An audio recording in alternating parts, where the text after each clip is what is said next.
d'être venus nombreux ce soir. Un grand merci à Alain Rousseau, qui immédiatement, quand il a été sollicité, eh bien, était d'accord. Et puis un petit salut également pour Sylvie Thénault, qui est absente, mais sans laquelle bien des ateliers d'histoire et autres ne pourraient se tenir. Alors, ces ateliers d'histoire sont le produit de la collaboration entre l'association Sous les couvertures et la Maison des Jeunes et de la Culture d'Argenteuil, représentée par Michel qui aide particulièrement dans notre initiative.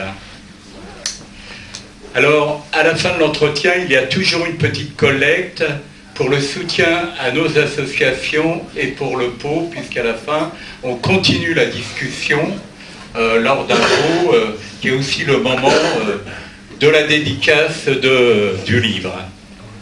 Alors, ces ateliers abordent modestement des questions d'histoire locale ou d'histoire générale, mais toujours dans le même esprit. Ils visent, sur la base de quelques connaissances, à aider à réfléchir à l'incidence du passé dans notre compréhension aujourd'hui et de ses problèmes. C'est le sens fondamental d'abord de l'histoire, en tant que science. Quelle plus belle démonstration que le livre d'Alain. Le thème de l'Algérie et la France est un sujet essentiel de l'histoire et de l'actualité française. Alors c'est vrai qu'il me tient particulièrement à cœur, comme il tient à cœur à de très nombreux Argenteuillais qui sont des deux rives. Ce livre d'histoire sur la Première Guerre mondiale sera donc utile à tous. La Première Guerre d'Algérie. Mais écoutez, c'est très bien, c'est très bien. C'est comme ça qu'on vérifie. Mais c'est un très gros morceau auquel nous nous attaquons ce soir. Alors, un très gros morceau, je posais les questions à Alain, il doit faire 1,3 kg. Donc c'est l'occasion de se muscler. Mes enfants étaient plus gros. Alors, c'est un gros livre de 712 pages. Alors, il y a des chaises supplémentaires qui sont là. Vous pouvez venir à côté de nous, il n'y a aucun problème. Donc, un gros livre.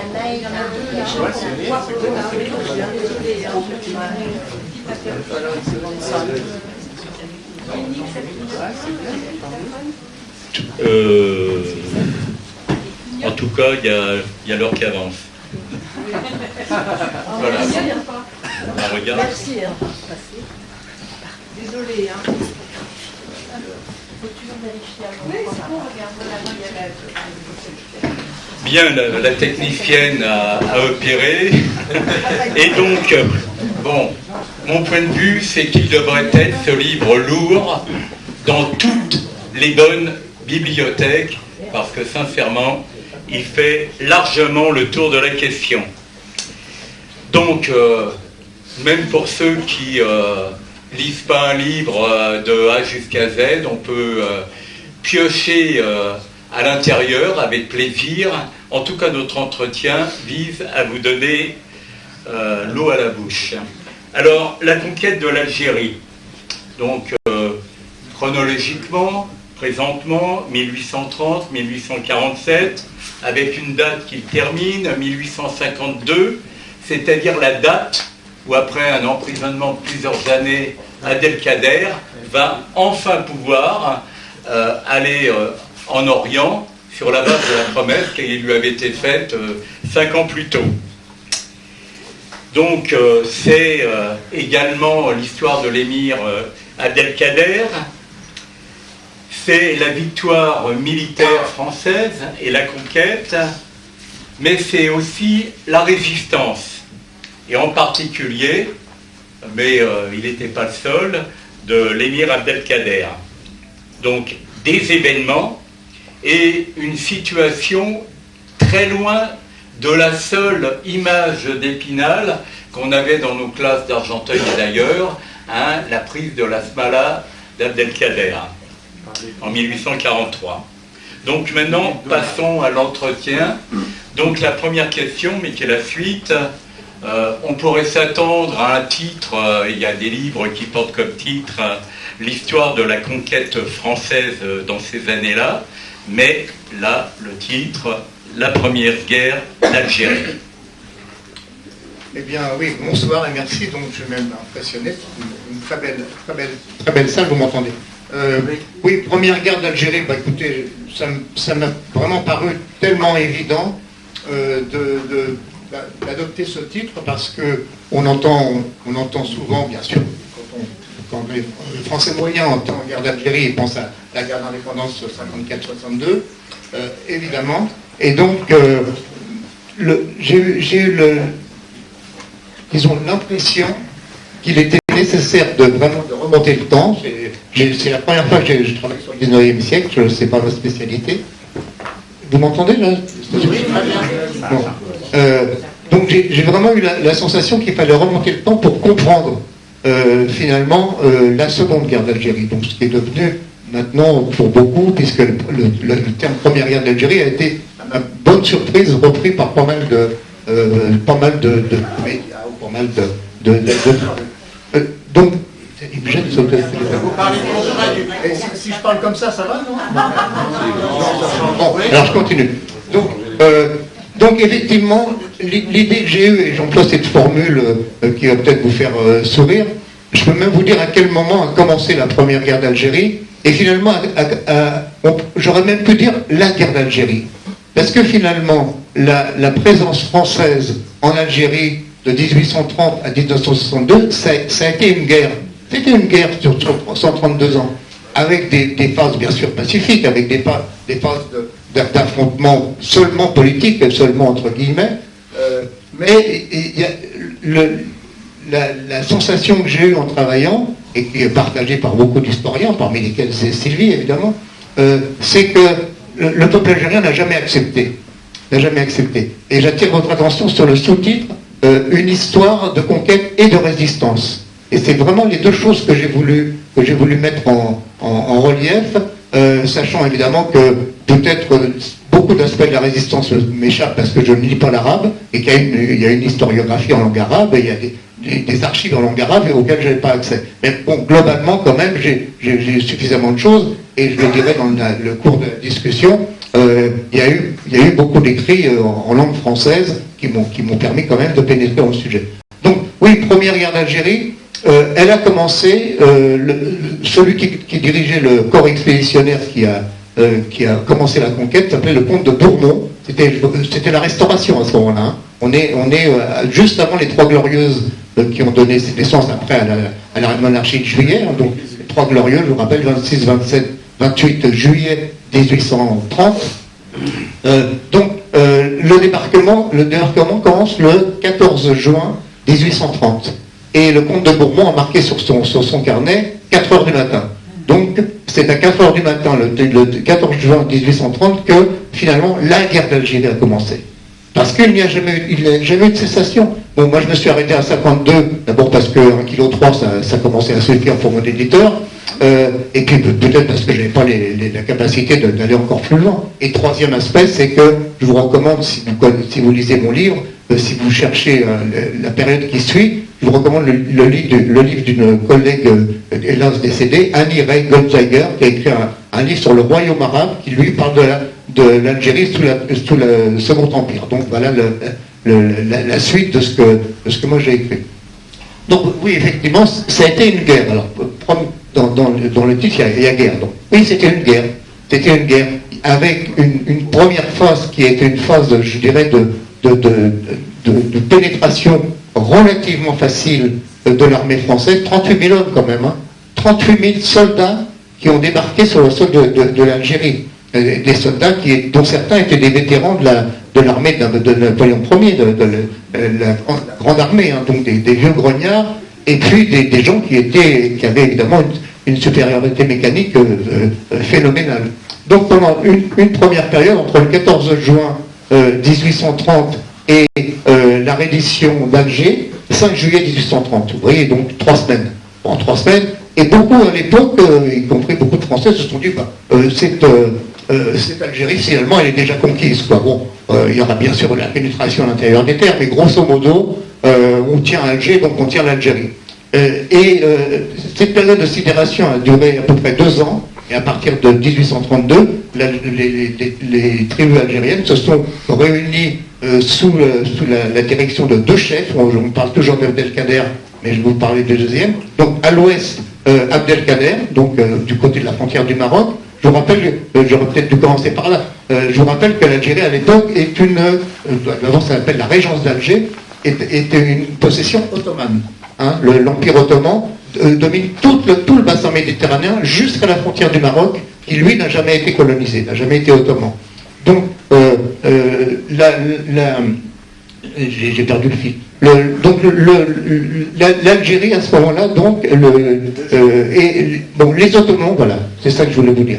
Les Ottomans qui dirigeaient l'Algérie étaient en réalité une mince couche de dominants, donc des militaires, des administrateurs, qui, dès la défaite et dès la reddition d'Alger, donc 5 juillet 1830, vont pratiquement tout de suite, il y en a certains qui sont morts dans les tout premiers combats, mais tous les survivants vont repartir immédiatement. Les Français vont leur dire bon bord, retournez à Constantinople, et retournent à Constantinople. Donc la société algérienne est en quelque sorte décapitée à ce moment-là. Il n'y a plus d'élite au sens de direction en quelque sorte. Et donc il y a cette sidération. 1832, donc Abdelkader va commencer il a 22-23 ans en 1832, donc c'est un homme très jeune. Hein. Abdelkader va organiser la résistance à l'ouest, et le bey Ahmed, hein, qui lui était à l'est, du côté de Constantine, je dis bien, va organiser la résistance à l'est. L'un des drames de la résistance, d'ailleurs, c'est que les deux ne s'entendront jamais. On va peut-être enfin voilà, je vais faire des réponses plus courtes. Mais voilà la raison pour laquelle j'ai appelé ça la première guerre d'Algérie. Mais la première question, c'est pourquoi la conquête, pourquoi cette offensive française vers la régence d'Alger? Alors, si je vous répondais comme un instituteur de la Troisième République, je vous dirais que c'est le coup d'éventail qui a été la cause de tout ça. Alors le coup d'éventail, je vous rappelle ça parce que ça vaut mieux en sourire, tellement c'est imbécile. La France devait de l'argent à la régence d'Alger. Cet argent, ce qui est entre parenthèses, montre que la régence d'Alger existait et qu'elle avait une certaine prospérité économique, contrairement à ce qui était dit à l'époque et ce qui est encore dit aujourd'hui par un certain nombre de lignares qui parlent de l'Algérie. La France devait de l'argent tout simplement parce que l'Algérie avait vendu du blé, des graines, des céréales à l'armée française sous la Première République et sous l'Empire. L'armée française n'avait pas assez de nourriture, et donc ils ont acheté de grains. Et donc cette dette n'avait jamais été honorée par la France. Donc on est en 1830, on est déjà 15 ans après Waterloo, toujours pas honoré. Et donc le bey d'Alger, le bey D-E-Y, c'est on peut assimiler ça au gouverneur général, d'accord. Et les beys, ce sont des gouverneurs locaux. Bon, j'en profite pour vous donner un petit peu quelques éléments de vocabulaire que moi-même je connaissais pas auparavant. Donc le bey d'Alger convoque le consul de France, il lui dit quand même ça commence à suffire, il faut payer votre dette. Et le consul de France le prend de haut, lui dit si t'es en gros, hein, et ça on a des textes là-dessus. Si t'es pas content, la France de toute façon est une puissance supérieure, donc t'as intérêt à courber les chines. Et le bey lui met un coup d'éventail sur le visage. Et donc, mais le fait a existé, il est prouvé, il est documenté. Mais ce qui est une imbécilité absolue, c'est de penser que un seul geste sur la joue d'un consul français aurait pu être la seule cause de la conquête. Alors, les causes de la conquête, il y en a plusieurs. D'abord, une chose qu'il faut bien savoir, c'est qu'il y avait bien avant 1830 des projets de conquête de l'Algérie ou de bombardement d'Alger, au nom de la sécurité en Méditerranée. Il y avait des pirates barbaresques, c'est le mot qui était employé à l'époque, et il fallait mettre à la raison les pirates barbaresques. Entre parenthèses, il y avait également des pirates chrétiens, il y avait des pirates des grandes puissances européennes qui faisaient exactement le même genre de pillage. Donc c'était une mauvaise explication. En tout cas, la première référence que je donne dans mon livre, que c'est pas une découverte, mais en tout cas c'est l'occasion de le reciter, c'est le bombardement d'Alger en 1683, je crois, par l'amiral Duquesne. Donc on est là sous l'empire du roi Soleil, Louis XIV. Donc ce bombardement va déjà être une sorte de volonté de destruction d'Alger. Il ne s'agit pas encore de colonisation, il s'agit de destruction. J'ai retrouvé des textes de Bonaparte. Bonaparte qui, vers 1802, envisage déjà la conquête de l'Algérie. Et ça, c'est référencé. Tous les textes sont dans mon livre. Et puis finalement, il va se reporter sur l'Europe avec toutes les conquêtes que vous connaissez, qui ne sont évidemment pas à la gloire de la France. Mais ça, je ferme cette parenthèse. Tout ça pour dire que cette idée était très longue. Alors, les vraies causes. La première cause, à mon avis, c'est la volonté de combattre l'hégémonie anglaise en Méditerranée. C'est une époque où la flotte anglaise, qui de toute façon, surtout au XVIIIe, XIXe siècle, domine le monde, est vraiment bien plus forte que toutes les autres forces navales du monde. La flotte anglaise domine la Méditerranée. Elle est à Gibraltar, elle y est encore d'ailleurs. Elle est à Malte. Malte est une colonie anglaise à l'époque, et elle est à Corfou. Les Français ne sont que, entre guillemets, à Marseille et à Toulon. Donc ils veulent également avoir un point d'appui sur la rive sud de la Méditerranée, donc la rive nord de l'Afrique. Donc voilà, ça c'est une raison géostratégique.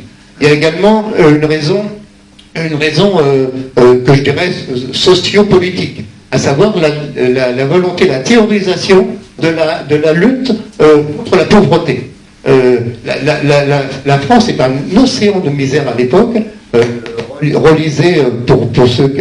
relisez Les Misérables déjà, relisez Les Mystères de Paris, c'est un petit peu plus loin, relisez les textes de Hugo sur les caves de Lille, je ne sais pas si vous connaissez ces textes, c'est des textes, les mortalités infantiles qui est absolument terrible. Donc l'idée, c'est de dire que puisqu'il y a une grande misère en France, il faut trouver une solution pour les pauvres, de manière à leur donner d'une part un espoir et d'autre part une possibilité de quitter la France pour surmonter la misère.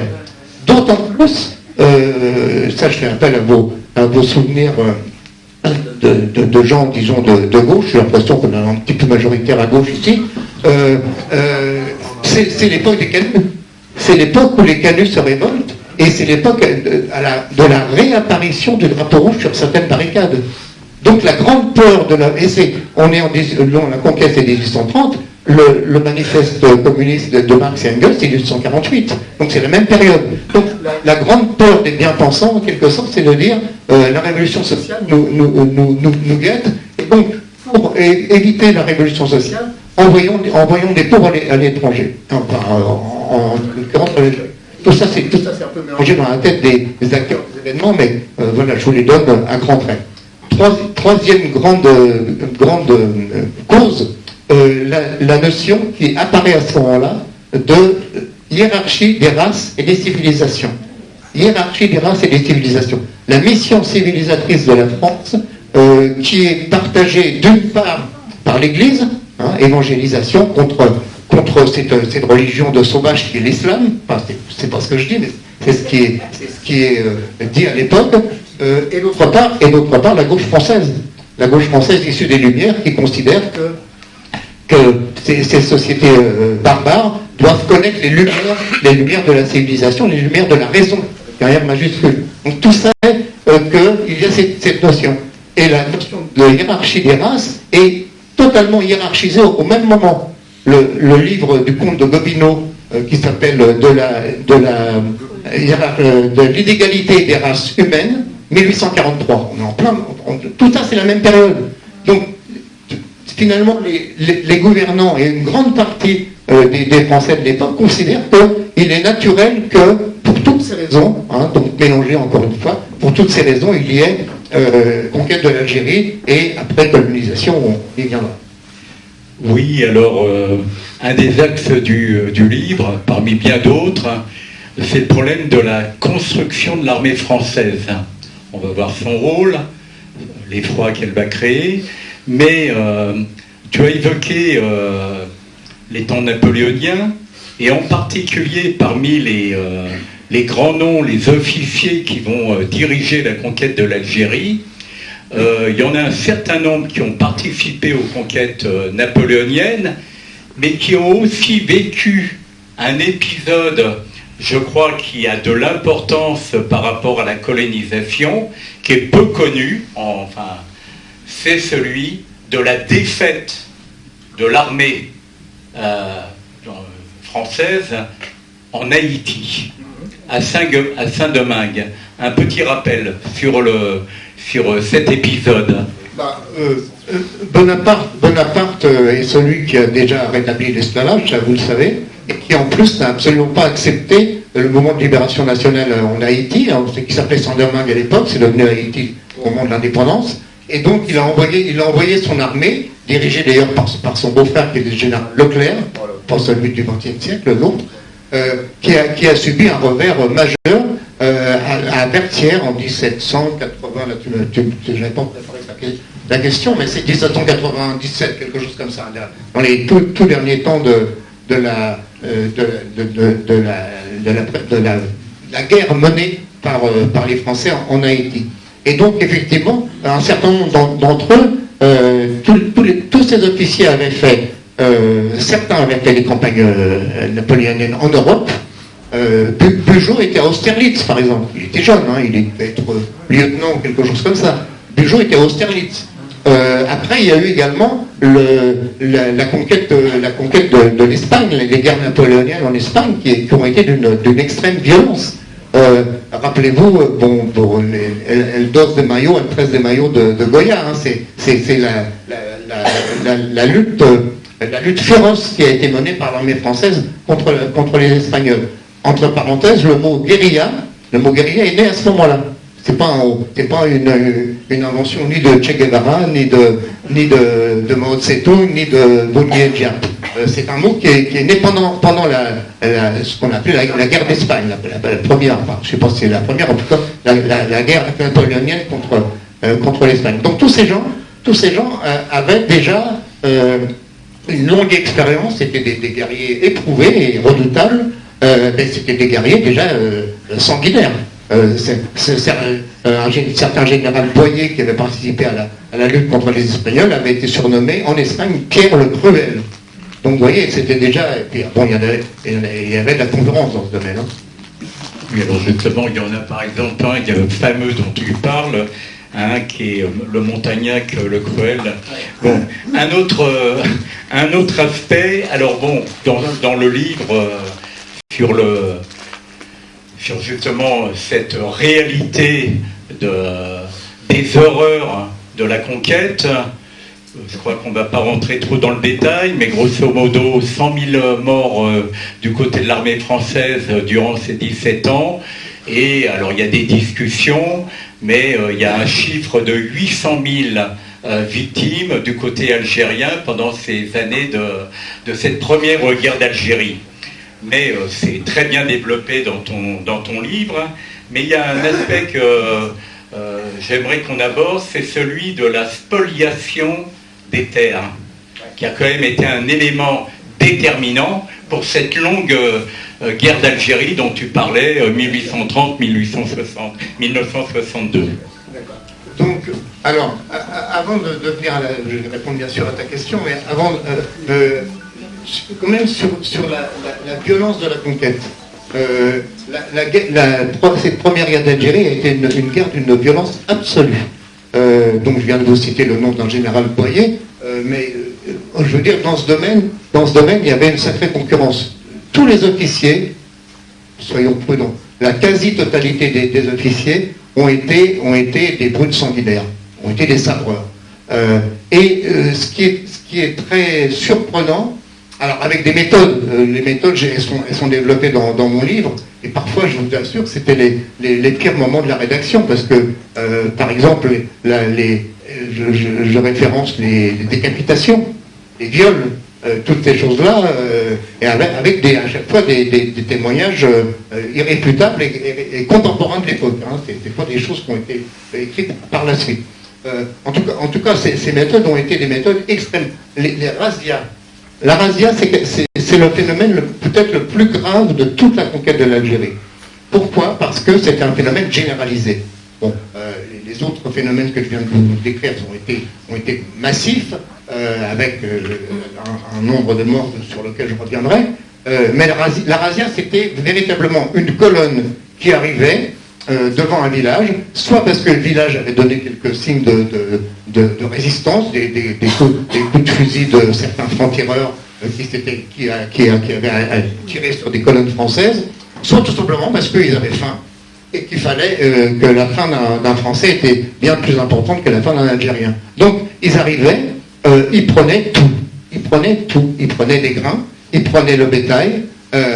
Au passage, si quelqu'un protestait, ben, il le tuait, et même souvent quand il protestait pas, les viols, je ne reviens pas là-dessus, il y a des témoignages, certains officiers disent on avait sélectionné les femmes, et les plus belles, on les emmenait. Bon, je passe sur cet aspect sordide. Donc, alors, et après la razzia, qu'est-ce qui restait aux survivants dans un village? Rien. Il n'avait rien, surtout que les Français savaient également qu'il y avait des silos.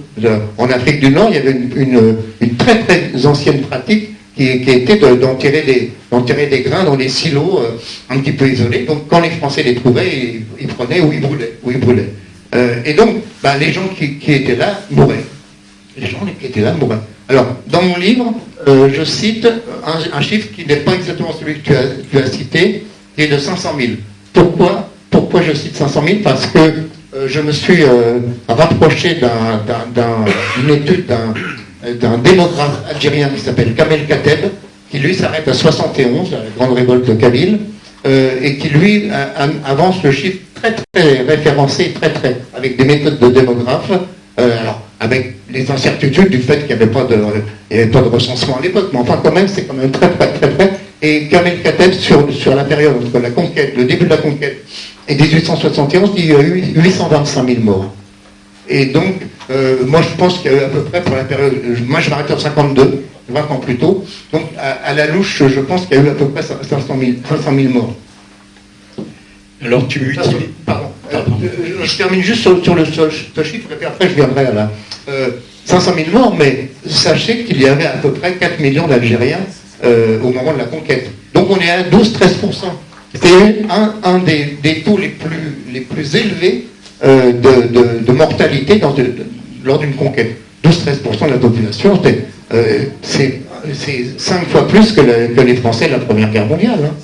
Alors les Français de la Première Guerre mondiale, c'était essentiellement les soldats qui mouraient. Là, les 500 000 dont je vous parle, relativement peu sont morts au combat.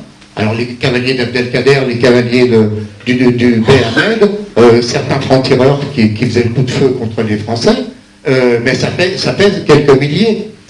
Or, les longs, il y a probablement 450 ou 470 000 Algériens qui sont morts de faim, des maladies. Le choléra est une maladie inconnue en Algérie auparavant, inconnue en Afrique. Ce sont des colons, ils n'ont pas fait exprès les pauvres, hein, mais enfin ce sont des colons espagnols en l'occurrence, je reviendrai d'ailleurs sur les nationalités, qui ont emmené le choléra, et donc évidemment vous imaginez l'état de la médecine à l'époque, on ne savait pas qu'il y avait le choléra. Je cite des textes assez succulents, on faisait boire de l'alcool brûlant à des gens en pensant que ça torturait les microbes, etc. Et puis les conditions d'hygiène. Donc c'était une épouvantable catastrophe démographique, la conquête. Épouvantable. Donc voilà, tout ça, bon, tu n'as pas répondu à ta question, mais j'ai fait un petit détour.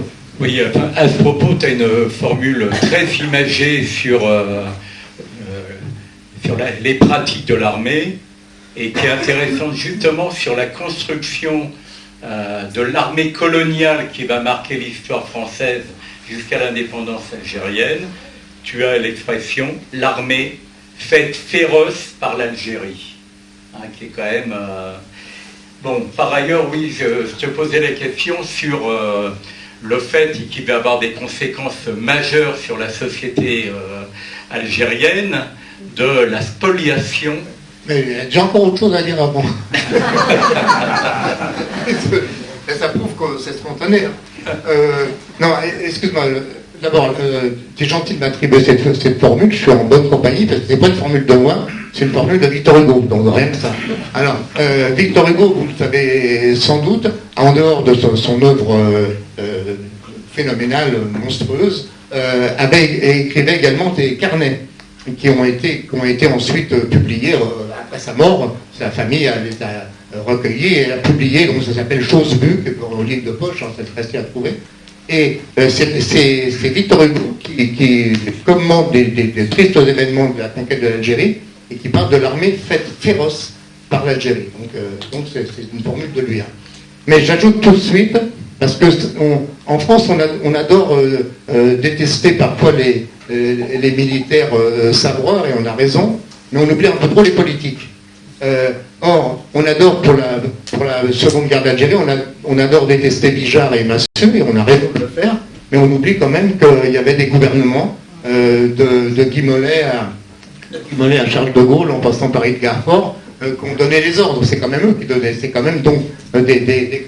Or, pour la première guerre d'Algérie, ce sont les politiques qui nommaient les généraux et qui les nommaient en connaissance de cause.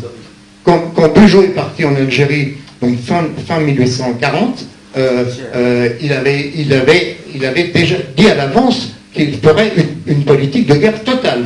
Il emploie l'expression guerre totale. Mais qui est au gouvernement à l'époque? Eh ben, c'est le maréchal Soult, hein, une grande gloire française, et puis c'est Adolphe Thiers.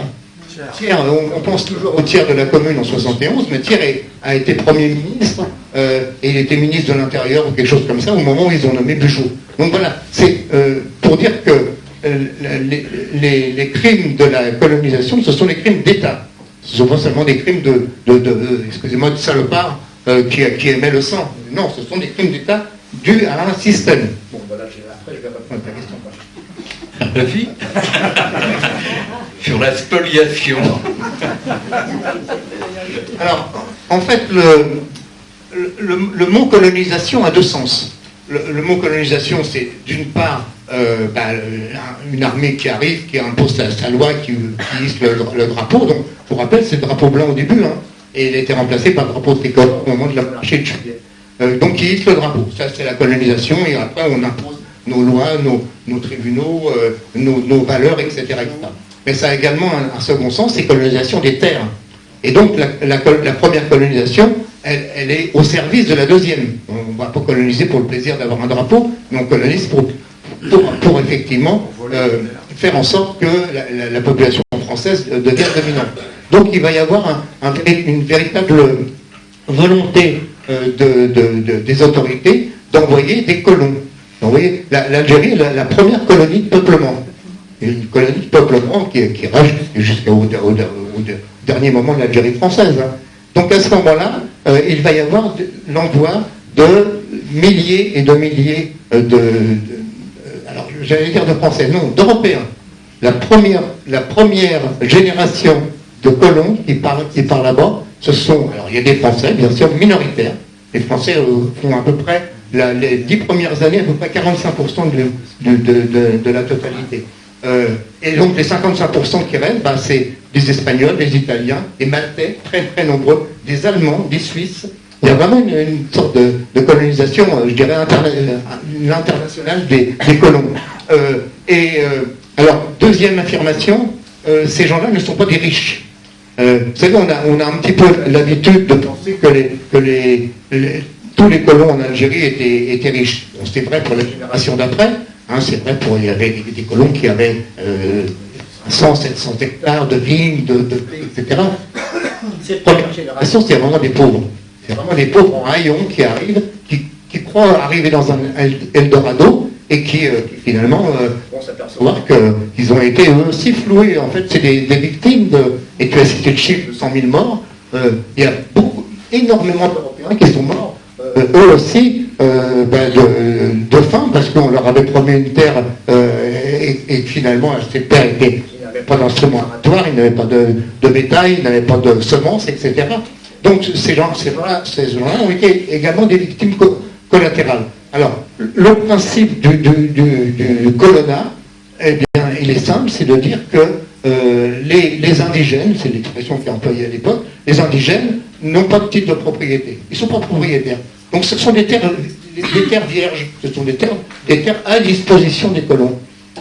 Alors, la notion de propriété des terres traditionnelles, qui est déjà bien sûr au XIXe siècle en France, eh bien, elle ne peut pas être appliquée à l'Algérie. Parce que l'Algérien qui cultive sa terre avec une parcelle de terre dans un village, il a même pratiquement jamais de titre de propriété.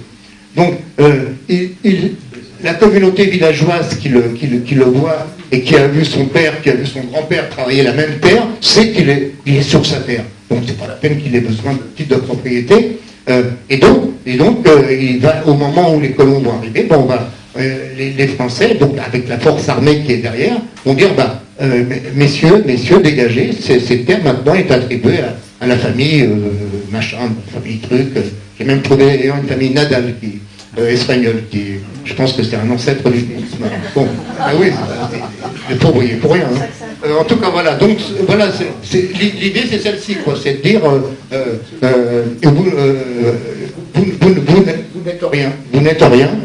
Et donc, les Algériens, les familles algériennes, parce que bien sûr, la famille était entièrement concernée, avaient le choix entre soit rester, si le colon daignait l'employer comme ouvrier agricole, avec des salaires que vous imaginez de totale misère, soit de partir. Et partir où? Partir vers le sud. Vers le sud, les terres étaient arides. Donc c'était une des causes de mortalité en dehors des razzias dont j'ai parlé. Donc voilà, la colonisation de l'Algérie a été une spoliation, un système spoliateur déterminé et organisé. Oui, alors le résultat, c'est que ça aboutit à une société coloniale très inégalitaire, partagée entre justement cette population algérienne d'un côté, et de l'autre, ces colons appuyés, installés par le système militaire. Et donc une coupure fondamentale, très nette, de cette nouvelle société algérienne. Tu utilises le terme de... Justement, on a affaire à une juxtaposition de deux mondes, une juxtaposition profonde, alors qui est sociale, bien sûr, fondamentalement, mais même spatiale, où l'espace... voilà. Donc, si tu pouvais nous en dire quelques mots. Là encore, tu m'attribues... en fait, c'est pas moi qui ai trouvé ce mot, c'est Alexis de Tocqueville. Alors, décidément... Alors, Tocqueville, beaucoup connaissent le Tocqueville, idéologue un petit peu de la démocratie américaine, un petit peu... voir dans quel état elle est aujourd'hui, mais enfin, ça c'est autre chose. Tocqueville a également été un partisan farouche de la colonisation, de la conquête de la colonisation de l'Algérie, et il a vraiment totalement justifié tout ce que je viens de vous dire. On retrouve des textes sous la plume de Tocqueville disant bah oui, bien sûr, c'est normal que les Européens, en plus ces Arabes sont même pas capables j'ai oublié de le dire tout à l'heure, sont même pas capables de mettre en valeur la terre, donc c'est normal que les Européens prennent le relais et eux vont montrer un petit peu ce qu'on peut faire de cette terre et en faire un Eldorado. Donc tout ça c'est sous la plume de Tocqueville. Mais il constate également que cette société est une société totalement coupée en deux. Il y a une mince couche d'Algériens qui va bien sûr, comme dans toutes les sociétés, comme dans toutes les situations historiques, accepter la colonisation française et donc la présence française et donc collaborer économiquement, socialement, politiquement. Certains chefs de tribu, par exemple, qui refusent de suivre Abdelkader, mais c'est vraiment pas la majorité. Mais il y a un certain nombre d'Algériens qui acceptent ça. Et là, tous les autres, ils sont de fait soit refoulés, soit ils vivent à la périphérie des villes. Et donc cette notion de juxtaposition montre qu'il n'y a vraiment aucune interpénétration possible entre les deux sociétés. On peut évidemment pas parler d'amour colonial. Ça c'est pas imaginable à l'époque. Bon, il y a bien sûr des soldats qui vont au bordel, mais c'est difficile d'appeler ça de l'amour. Et donc, mais la constitution de couple n'est même pas imaginable, elle ne le sera pas encore pendant au moins 80 ans, 50 ans. Donc, après, bon, il y aura quelques exceptions. Quelle relation pouvaient avoir des Français moyens qui arrivaient là-bas avec des Algériens moyens, appelons-les comme ça? Aucune, ne serait-ce que parce que les Français n'ont jamais fait... La majorité des Français n'a jamais fait l'effort d'apprendre l'arabe et encore moins le kabyle. Donc tout ça fait que c'était vraiment deux sociétés où il n'y avait absolument aucune interpénétration possible. Il y avait au contraire, bien sûr, le racisme à l'état pur. Le racisme était...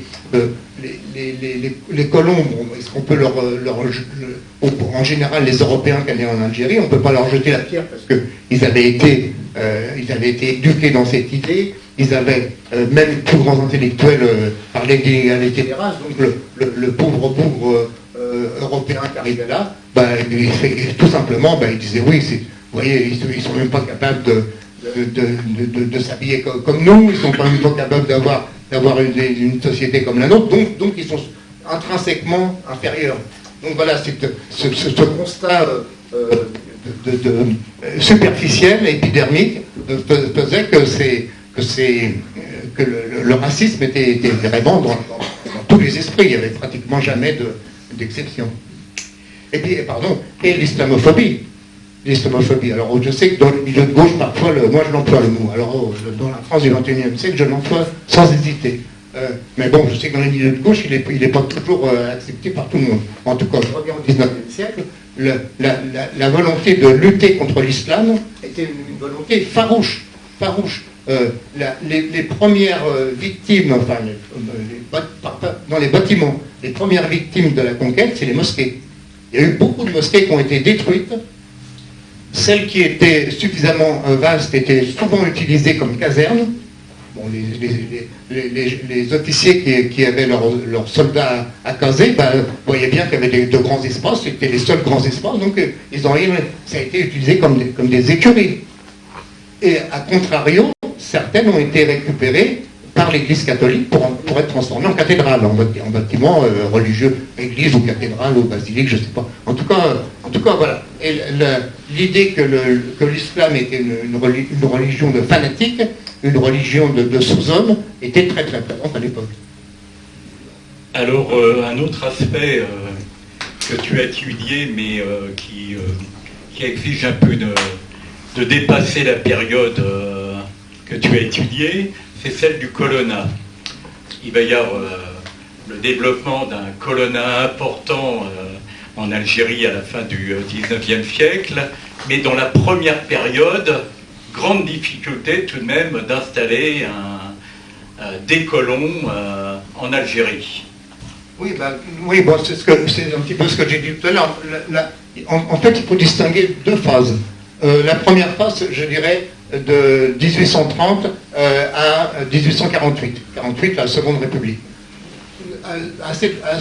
Pour cette première période, c'est vraiment une sorte de mouvement spontané. Ce que j'ai appelé tout à l'heure des pauvres bougres, qui certains payaient avec un petit peu d'économie, payaient leur voyage pour franchir la Méditerranée, d'autres passaient clandestinement. Enfin bref, on a beaucoup d'exemples d'Européens qui arrivaient sur les quais d'Alger, qui ne savaient même pas où aller, qui n'avaient aucune structure d'accueil. Donc ça, c'était vraiment une sorte de...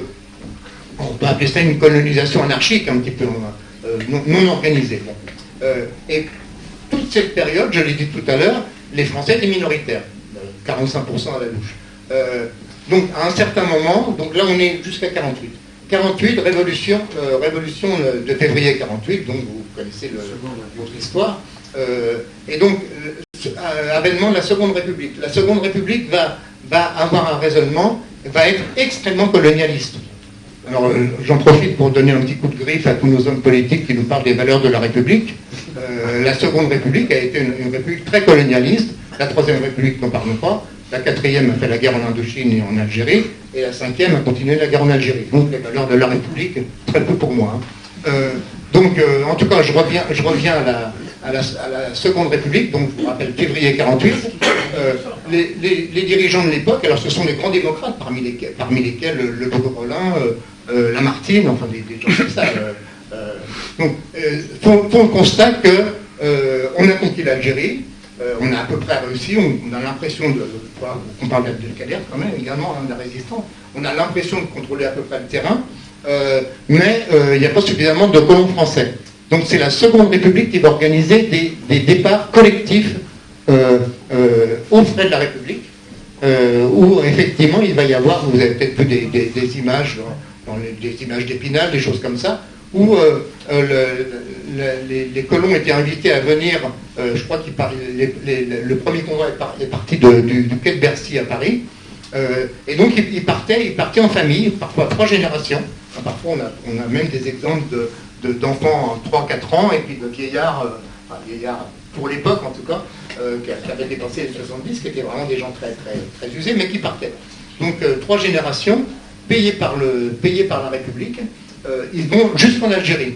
Et là, nouveau déboire, ils s'aperçoivent que les promesses ne sont pas tenues. Ce que je disais tout à l'heure, ils arrivent on leur a attribué une terre, bien sûr. Il y a vaguement peut-être une cabane, et encore pas toujours. Il n'y a pas suffisamment de semences, ou il n'y a pas du tout de semences, il n'y a pas de bétail, il n'y a pas d'instruments aratoires, et beaucoup de colons vont mourir de faim. Beaucoup de colons vont mourir de faim, y compris ces colons, ceux qu'on appelle les colons de 48. En tout cas, c'est un moment où les Français deviennent enfin majoritaires. Vous voyez, on est en 48, pendant 18 ans, l'armée française a combattu, finalement, pour que ce soit des étrangers qui s'implantent en Algérie. Ça paraît étonnant, mais c'est comme ça. Donc, revenons sur Abdelkader. Ah oui.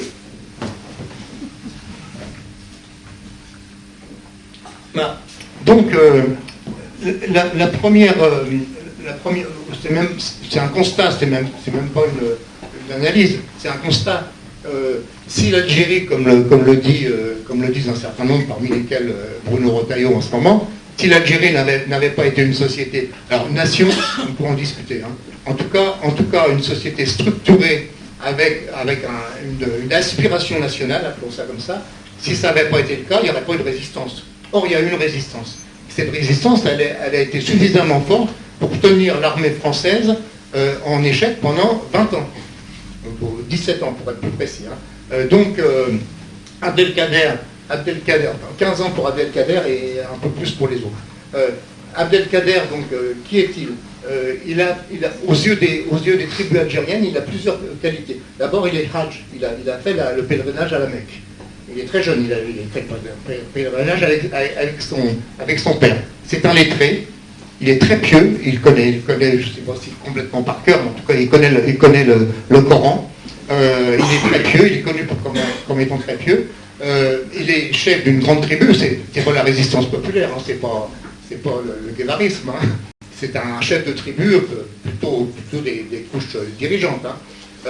Et donc, il est également combattant. Il a fait déjà ses preuves avant 1832.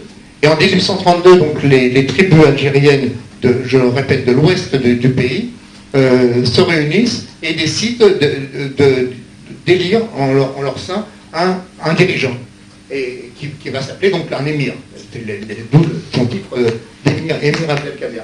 Et donc, ils vont choisir, dans un premier temps, ils veulent choisir le père d'Abdelkader, parce qu'Abdelkader est très jeune, et finalement, son père, qui effectivement mourra peu de temps après, dit « Non, je suis trop vieux, je ne peux plus assumer une tâche qui va de toute façon être épuisante, donc je vous propose mon fils. » Et il explique quelles sont les qualités de son fils, et donc il est élu par les chefs de tribu. Hein, il n'est pas élu, c'est pas un référendum populaire, hein, c'est pas les masses qui se... Il est élu par les chefs de tribu, mais malgré tout, il a quand même cette justification de pouvoir mener ce combat. Et donc à partir de là, il va mener un combat d'une extrême intelligence. Et j'ai un petit clin d'œil dans mon bouquin en disant que la notion de guerre populaire n'a pas été inventée ni par le général Giap, ni par Mao Tse-tung, ni par le Che, mais qu'elle existait déjà et que finalement la guerre populaire elle est aussi ancienne qu'il y a des armées de conquête et qu'il y a des peuples qui résistent. Je cite un texte assez drôle. Sallust, c'est peut-être pas un nom que vous connaissez, moi j'avais complètement oublié avant de travailler là-dessus. Sallust, c'est un historien du 1er siècle avant Jésus-Christ. 1er siècle avant. Et donc Sallust écrit un essai à l'époque, une description, qui s'appelle la guerre de Jugurtha. Jugurtha, c'était un opposant à la conquête romaine. Bon. Et le texte de Sallust, je pourrais vous le lire si on a un peu de temps tout à l'heure, le texte de Sallust, si vous remplacez Jugurtha par Abdelkader et si vous remplacez Romain par Français, eh ben vous avez une description de la guerre d'Abdelkader. Alors la guerre d'Abdelkader, c'est l'idée que on ne va pas affronter, bien sûr, les cavaliers d'Abdelkader étaient au plus haut de sa puissance de quelques millions. On n'a pas de chiffre précis, mais sans doute entre 5 et 10 000 cavaliers. Bon, armée, bien sûr, c'était des gens, mais l'armée française, c'était 100 000 hommes. À l'époque de Bugeaud, il y avait 100 000 soldats sur le territoire algérien. Donc, évidemment, 100 000 soldats supérieurement armés. Donc, ça aurait été suicidaire d'aller, au nom de la bravoure, affronter cette armée-là. Donc ils font du harcèlement. Ils font du harcèlement, des petits coups de pique à chaque fois que l'armée, sur l'arrière des colonnes, par exemple, ou des embuscades, enfin voilà. Et donc, grâce à cela, Abdelkader va mener la vie dure à l'armée française, donc entre 1832, le moment où il est élu, et 1840, fin 47, au moment où il va faire une reddition dans les conditions que j'expliquerai tout à l'heure. Particularité également, c'est que Abdelkader peut se replier au Maroc. Je vous rappelle que le Maroc n'est pas conquis à l'époque. Hein. Le Maroc, le protectorat, ça sera 1912. Donc vous voyez, le Maroc est totalement indépendant à l'époque. Et donc, l'armée française hésite quand même. Il y a quand même un État marocain, il y a un sultan, il y a un pouvoir. Donc l'armée française hésite à pénétrer en territoire marocain. Donc Abdelkader a une sorte de havre de repli. Alors d'une part pour se faire reposer ses cavaliers, deuxièmement pour trouver de la nourriture, et troisièmement pour trouver des armes. Et les armes qui les envoient à Abdelkader, c'est nos chers amis anglais. Ce qui est normal. Oui, bien sûr. La rivalité, il n'y a aucune raison qu'elle s'arrête. Et donc les Anglais vont... N'oubliez pas, les Anglais sont à Gibraltar, c'est en face de Tanger. Donc c'est facile de faire passer des armes. Et donc il y a beaucoup d'armes anglaises qui vont être données à Abdelkader pour... je vais dire emmerder, mais je ne vais pas le dire. Enquiquiner les Français. Donc voilà. Donc grâce d'une part à cette base de repli, et d'autre part grâce à sa technique de la guerre populaire, il va pouvoir harceler l'armée française et vraiment faire tourner en bourrique les officiers français qui vraiment... alors faire tourner en bourrique, et en même temps j'ai retrouvé des textes d'admiration. C'est très, très drôle. J'ai les mêmes que je vous ai cités tout à l'heure, qui étaient véritablement des sabreurs, des assassins, on peut pas dire.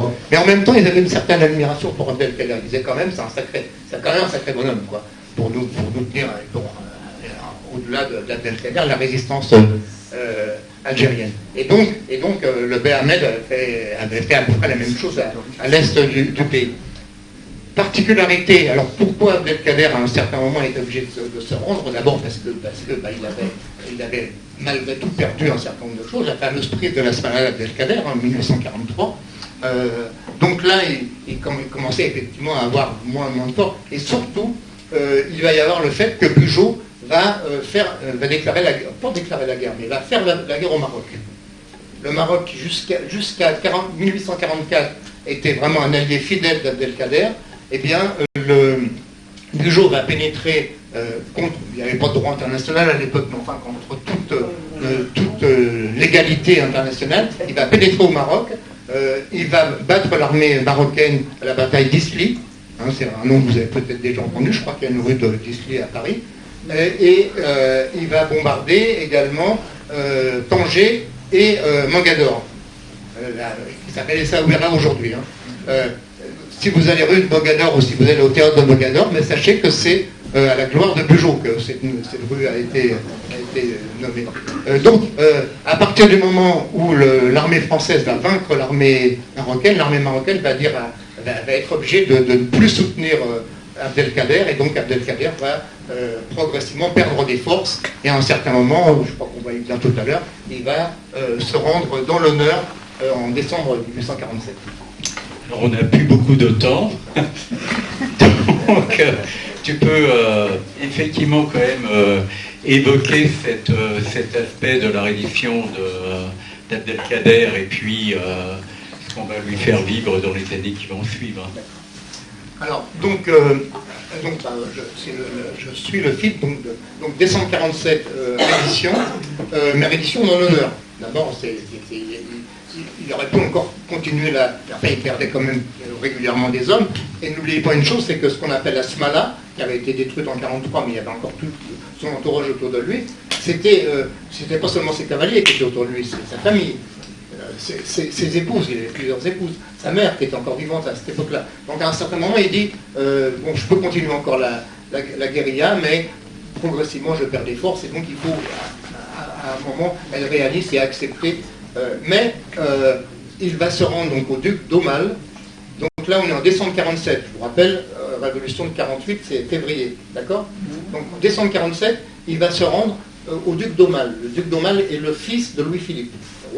Donc c'est celui qui est destiné, s'il n'y avait pas eu la révolution, à devenir roi par la suite. Donc c'est la personne la plus importante en terre d'Algérie. Il se rend au duc d'Aumale et il demande à une condition. Il demande à finir ses jours. Alors il promet de cesser toute résistance et de cesser même d'alimenter des réseaux, mais de finir ses jours en terre d'islam. Le duc d'Aumale engage la parole de la France. Il dit d'accord. Et donc, Abdelkader avec sa suite, dont justement sa mère, ses épouses et certains ses cavaliers de sa garde, vont monter sur un bateau. Donc on est au large d'Oran, là, côté de Mersel-Kébir, je pense. Et à ce moment-là, le bateau, au lieu d'aller vers la terre d'Orient, l'emmène à Toulon. Et donc, il va être prisonnier à Toulon. Alors, il va être prisonnier à Toulon, ensuite au château de Pau et ensuite au château d'Amboise. Donc, il est prisonnier, c'est une prison dorée, hein. Il n'est pas martyrisé, il n'est pas enchaîné, il n'est pas torturé, mais c'est quand même la France a trahi sa parole. Donc, qu'est-ce qui se passe quand Abdelkader se rend en décembre 1947 à la monarchie de Juillet, au duc d'Aumale?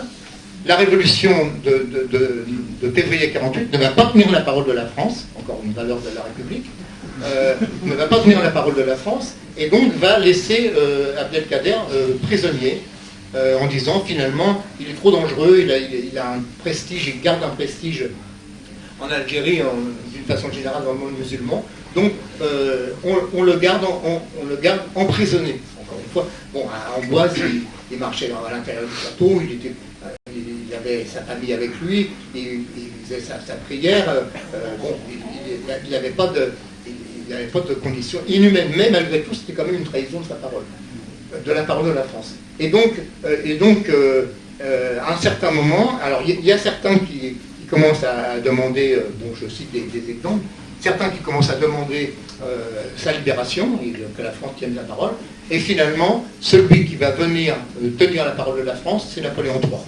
Comme quoi, vous voyez, c'est un empereur. Donc, la monarchie de Juillet avait capturé Abdelkader, la République a trahi, et c'est finalement, enfin, il s'appelait encore Louis-Napoléon Bonaparte, qui va aller au château d'Amboise et qui va dire à Abdelkader, eh bien, nous avons failli, et nous allons accepter maintenant que tu quittes la France. Et donc il va encore se passer un petit peu de temps, donc c'est en 1852, qu'il va quitter définitivement la France et partir en terre d'Orient et finira ses jours en Syrie. Voilà. Donc, vous voyez, et aujourd'hui encore, c'est pour beaucoup d'Algériens une une figure mythique parce que c'est le premier qui a levé l'étendard de la révolte. Alors pour terminer, je voudrais qu'on revienne un peu au point de départ, c'est-à-dire la première guerre d'Algérie, cette idée de continuité jusqu'à l'indépendance algérienne, et que les fondements, en clair, de cette situation contradictoire, de pression et aussi de résistance, eh bien finalement continuera à se développer tout au long de la fin du XIXe siècle, de s'enraciner, de s'approfondir avec des révoltes, mais conduisant eh bien, à la Seconde Guerre d'Algérie. Voilà. Oui, t'as tout dit. Hein, donc, oui, effectivement, après, il y a eu des formes très différentes, il y a eu des formes politiques. Mais, vous voyez, par exemple, ce qu'on a appelé le Parti du peuple algérien, le PPA, qui est lui-même issu de l'Étoile nord-africaine, 1926. C'est pas par hasard que le mouvement de protestation contre la colonisation s'est ancré d'abord dans l'immigration algérienne en France. Tout simplement parce qu'en Algérie, il n'y avait aucune possibilité d'expression libre, et que le moindre résistant, le moindre même contradicteur du système allait immédiatement en prison. Il y a beaucoup d'exemples. La guillotine a été un produit Tiens, il faut que je vous dise un truc sur la guillotine. On va pas se quitter comme ça, quand même. Donc, la guillotine était un produit d'exportation de la République la monarchie de la République, d'ailleurs, en Algérie. Donc, c'est dans l'immigration algérienne que le mouvement national a commencé à s'ancrer sous la direction d'un homme très important qui s'appelait Messali Hadj, qui a donc fondé le PPA, enfin l'Étoile nord-africaine d'abord et le PPA ensuite, et qui ensuite a été un petit peu la figure principale de la résistance algérienne, jusqu'au moment où ces jeunes lieutenants se sont révoltés contre lui, parce que lui a refusé de faire le pas vers la lutte armée. Donc ça, c'est encore une autre chose. Juste une petite parenthèse sur la guillotine. Et Victor Hugo, je reviens à Victor Hugo dans les choses vues dont je vous ai parlé tout à l'heure. Ça, vous pouvez vérifier dès que vous rentrez chez vous. Hein.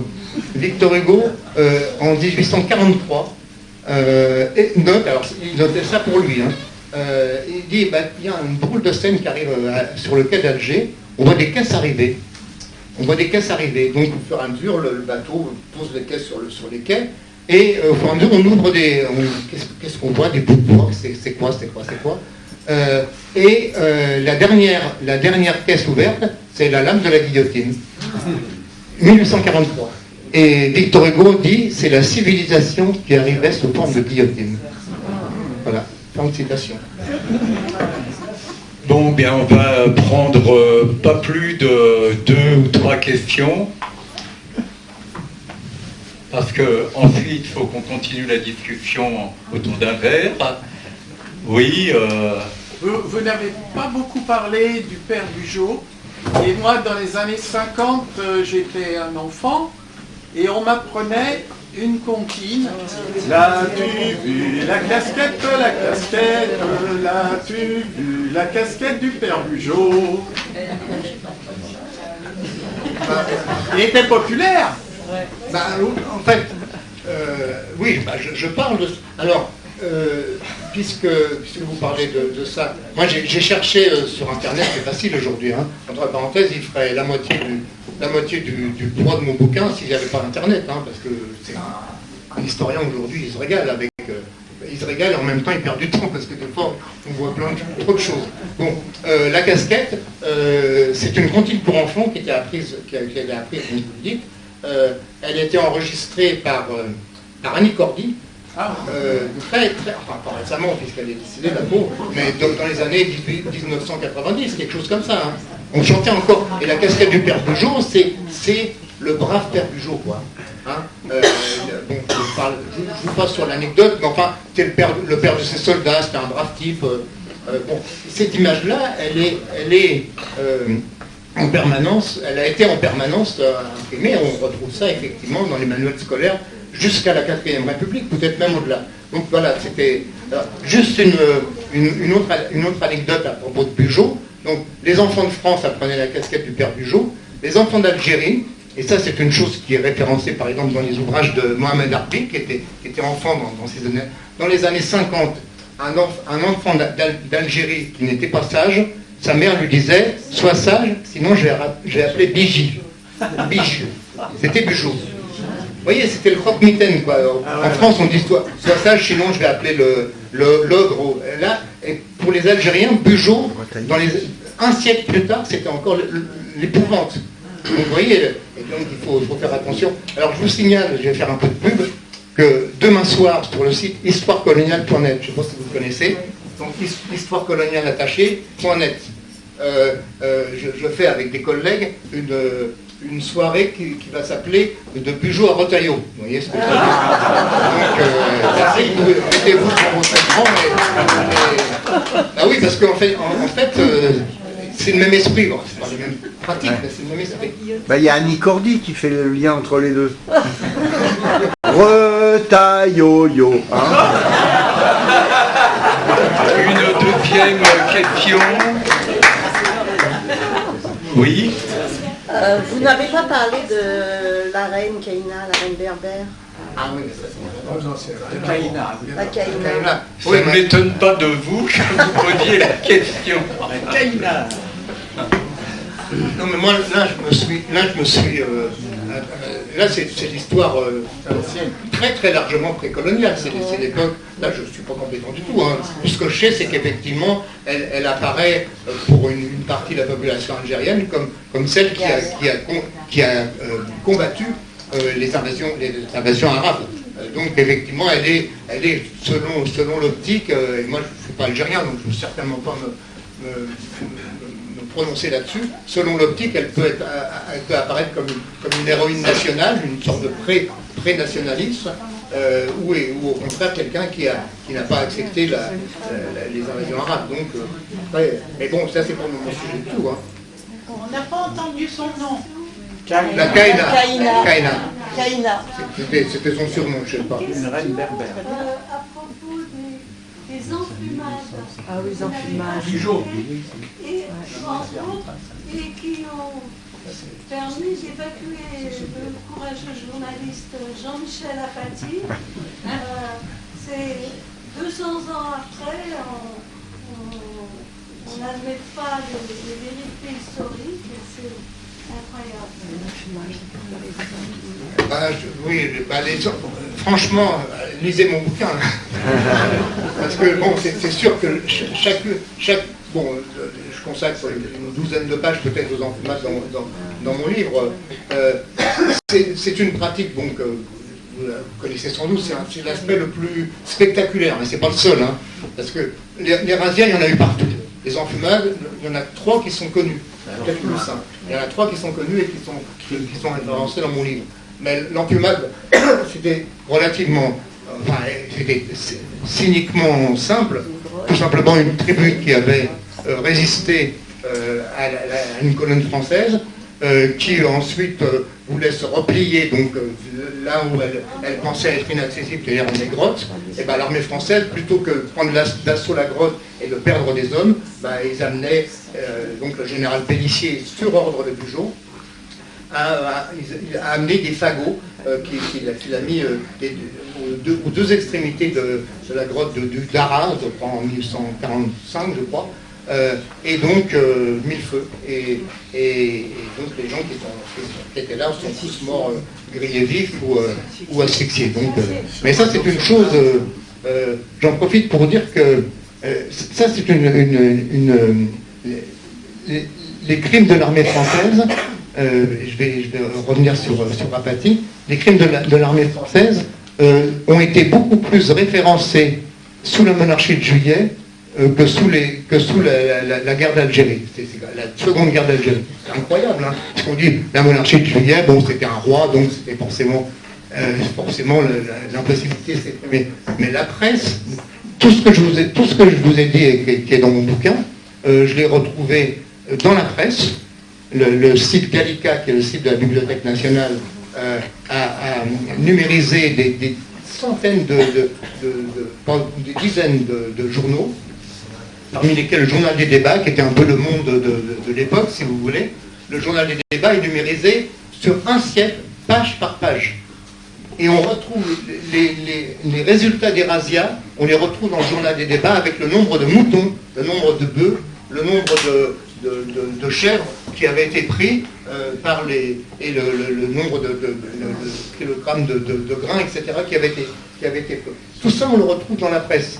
Et tout ce que je vous ai dit, on le retrouve également dans les écrits. C'est pour ça que le journaliste Soto, là, et puis l'élu LR qui a levé les bras au ciel en disant c'est pas possible, ils sont complètement ignares, parce que tout ce qu'a dit Apathy en trois formules, et ce que moi j'ai dit dans mon livre, c'est connu depuis très longtemps. Les officiers français écrivaient tous à l'époque. Ils écrivaient à leur famille. Et les familles ont publié, Saint-Arnaud a écrit un livre, La Mauricière, Bugeaud, tous ces gens-là ont laissé des écrits. Et tout ça, mais ils s'en vantaient. Ils s'en vantaient, tout ce que je vous ai dit. Ils disaient, vous voyez bien comme on sait faire la guerre. La preuve, c'est qu'on a brûlé. Saint-Arnaud explique que des fois, il dit, je voyais à l'horizon de nuit, c'était magnifique parce qu'il y avait plein de villages qui brûlaient. Donc c'était un très beau spectacle.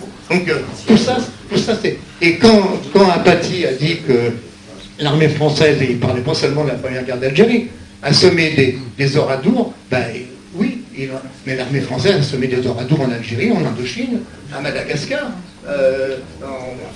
partout il y a eu des révoltes, partout il y a, en Algérie bien sûr, et la deuxième guerre, le napalm, au Vietnam, la première armée qui a utilisé le napalm, c'est l'armée française, c'est pas l'armée américaine. Donc tout ça, c'est des choses qui sont tellement connues des gens qui s'intéressent un peu à l'histoire, ou des gens qui ont un minimum de culture historique, que je veux dire, faut vraiment être, excusez-moi, il faut vraiment être con pour avoir levé les bras au ciel et penser que c'était une attaque insupportable contre l'armée française.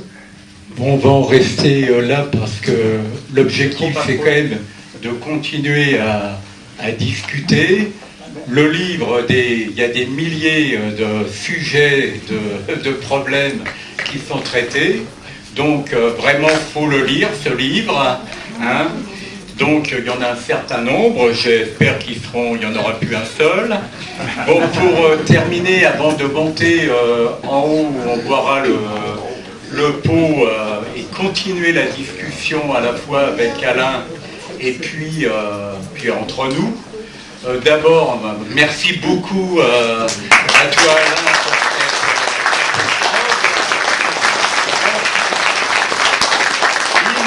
On le retrouvera peut-être quand je vais parler du Salon du Livre du 7 et du 8 février. Eh bien, bon, ça la lèche. Bon, sinon, donc, comme je vous l'ai dit, il y a toujours une petite collecte, donne qui veut, donne qui peut à la fin. On peut adhérer à Sous les couvertures et à la Maison des Jeunes et de la Culture. Le prochain atelier d'histoire aura lieu le 20 novembre prochain. Un entretien avec une personnalité locale, Élise Languin, avec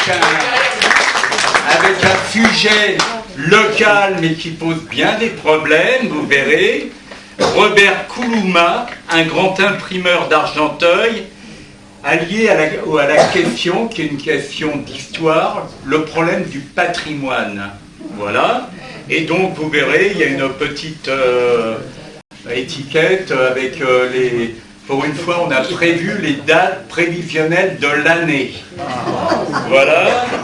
Donc, il y aura une grande brocante de Sous les couvertures au marché de la Colonie, à des prix dérisoires, des milliers de livres, au marché de la Colonie, le dimanche 12 octobre.